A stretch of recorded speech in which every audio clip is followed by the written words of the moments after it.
Vous le savez comme moi que les crédits est l'une des choses les plus importantes ou la plus importante de votre vie ici au Canada. Ah, Nzambe, nazongilisu na mboka oyo. Na mboka oyo nazwa yivi te. Nalobi nanke nomeka libanda, tanto nakozwa. Kuna mpe libanda ngo elingi ngai te. Naye kozonga.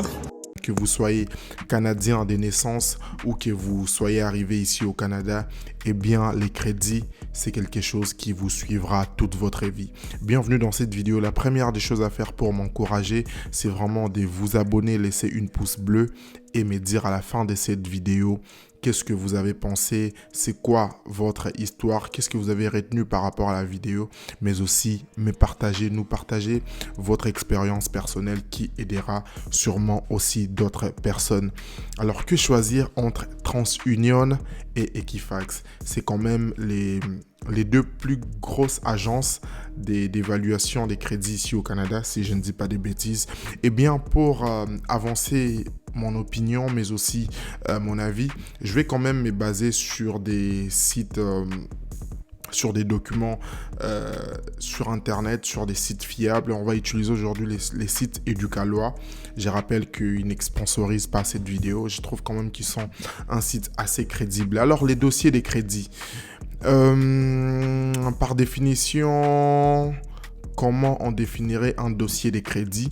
Un dossier de crédit est en effet un document qui regroupe plusieurs informations sur votre situation financière. Dès l'entrée, on comprend déjà que un dossier de crédit est plus vraiment spécifié sur votre vie financière ici au Canada.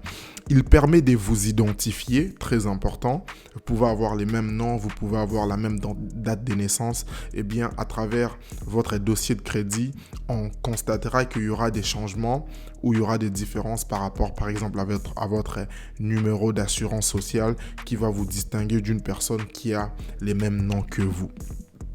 Il permet de vous identifier, de connaître votre niveau d'endettement, mais surtout de savoir si vous remboursez vos dettes. Très important ici au Canada, lors d'une précédente vidéo que j'avais fait hier sur les financements auto, arnaque et mythes, eh bien, j'ai parlé de ça, du fait qu'on doit faire une enquête des crédits par rapport à vous pour définir si vous remboursez vos dettes ou pas. Eh bien, c'est grâce au dossier des crédits. Un dossier des crédits contient entre autres les informations suivantes: renseignements personnels, nom, adresse actuelle, ancienne adresse, date de naissance, numéro d'assurance sociale et bien plus encore.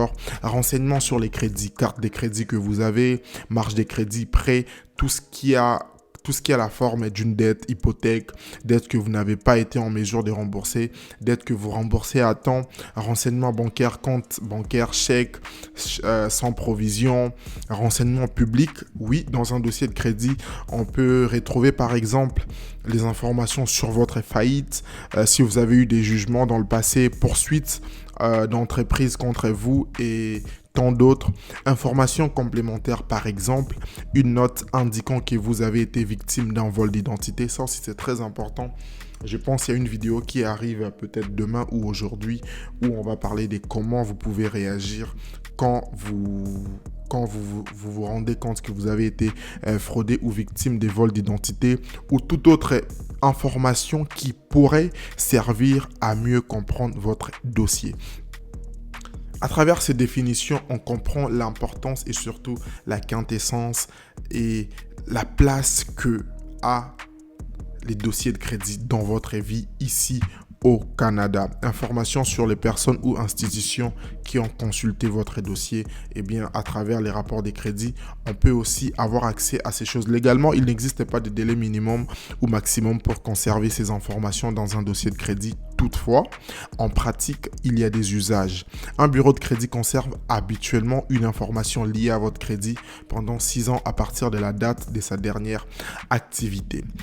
Qui compile, utilise et alimente les dossiers de crédit? Au Canada, les bureaux de crédit sont Equifax et TransUnion. On va revenir sur ça bientôt. Ces compagnies s'occupent de réunir, de garder à jour et de rendre disponibles leurs clients les informations relatives à l'état de vos finances personnelles. Eh bien, qui sont les clients qui travaillent en collaboration avec Equifax ou TransUnion, eh bien, on a les caisses populaires. Ici à Québec, par exemple, on a la Caisse populaire Desjardins, on a les banques, toutes les grosses banques que vous connaissez, les sociétés de financement pour les voitures, pour les maisons, pour les téléphones, les sociétés de location. Si vous avez besoin d'une maison, eh bien, ou d'un appartement au Canada, on doit faire une enquête de crédit pour définir votre solvabilité. Est-ce que vous payez à temps vos factures? Est-ce que vous payez régulièrement? Il y a toutes ces choses. On doit quand même savoir qui vous êtes avant qu'on vous accorde un prêt ou un appartement ici au Canada, d'où l'importance de vraiment bien utiliser son crédit. Les compagnies des cartes de crédit, d'ailleurs les banques aussi, quand ils doivent vous octroyer une carte de crédit, eh bien, ils doivent déterminer votre niveau de solvabilité. Les fournisseurs de services, par exemple, Internet, par exemple, je pense qu'il y a plusieurs services ou même aujourd'hui, je pense qu'il y a aussi les gens qui peuvent vous prêter, par exemple, les marchands qui peuvent vous donner, par exemple, des lave-vaisselle à crédit. Ils doivent consulter votre dossier de crédit, mais aussi les détaillants. Les entreprises et les institutions bancaires transmettent des informations au bureau de crédit. Elles doivent toutefois obtenir votre autorisation avant de les faire. Eh bien, légalement parlant, une entreprise ou une institution bancaire est obligée de vous poser la question ou d'avoir votre consentement avant d'accéder à votre dossier de crédit. Ça, c'est très important. Elles doivent toutefois obtenir votre autorisation avant de les faire. Cette autorisation fait souvent partie du contrat signé avec elles. Qui peut avoir accès à votre dossier de crédit? Déjà, ce qu'il faut savoir est que vous-même, vous pouvez avoir accès à votre dossier de crédit. Vous devez faire une demande d'accès par écrit au bureau de crédit avec lequel vous souhaitez faire affaire. Celui-ci a 30 jours pour y répondre à compter de la réception de votre demande. Eh bien, je pense aujourd'hui, même par téléphone, tu peux le faire si tu appelles, tu as besoin d'avoir accès à ça. Et d'ailleurs aussi, il y a des entreprises tierces, par exemple, Crédit Karma, Borrowell, ou qui sont aujourd'hui des entreprises tierces. Je ne sais pas comment ils fonctionnent pour avoir accès à ces informations. Est-ce qu'ils travaillent avec Equifax, puis à TransUnion? Je ne sais pas comment ça se passe, mais à travers ces applications-là aussi, ces mini-entreprises, si je dois le dire ainsi, tu peux avoir accès à ton dossier de crédit. Le bureau de crédit a les droits d'exiger des frais raisonnables pour la transcription. Enfin, ça ne nous concerne pas. Les autres, votre autorisation est également nécessaire pour qu'une personne ou une entreprise puisse consulter votre dossier de crédit. C'est ce qu'on appelle aussi une enquête des crédits. Par exemple, chaque fois que vous remplissez une demande de prêt auprès d'une institution bancaire, on vous demande expressément une autorisation.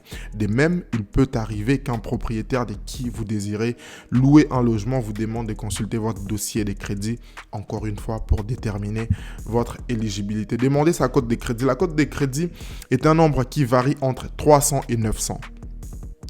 La cote de crédit est déterminée par une formule mathématique basée sur les informations contenues dans votre dossier de crédit.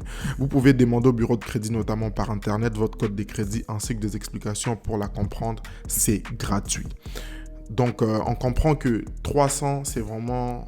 t'es dans la merde, si je peux le dire ainsi, où ton crédit n'a pas été suffisamment travaillé.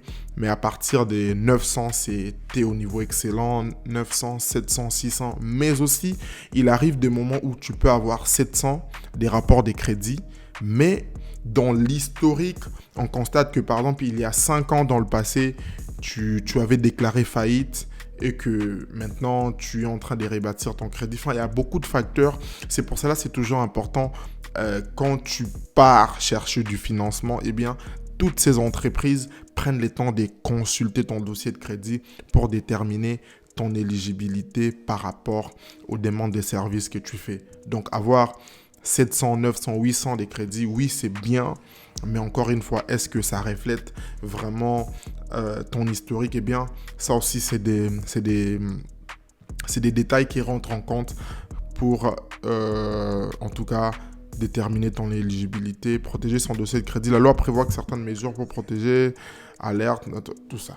Maintenant, après, commencez par vous renseigner par rapport à ce que chaque agence offre comme service.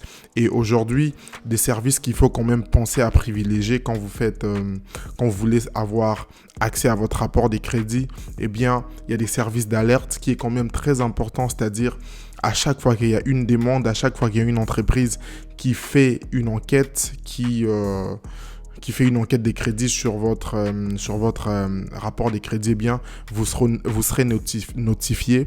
Et je pense que les deux entreprises que j'ai citées tantôt, Equifax ou bien TransUnion, ont ces services. Ça vous permettra en tout cas d'être à jour et d'être informé à chaque fois que il y a un nouveau demande des crédits, par exemple, qui a été fait dans votre bureau, eh bien, vous serez notifié. Ça, c'est des éléments à tenir en compte. Tenir aussi en compte les rapports qualité-prix.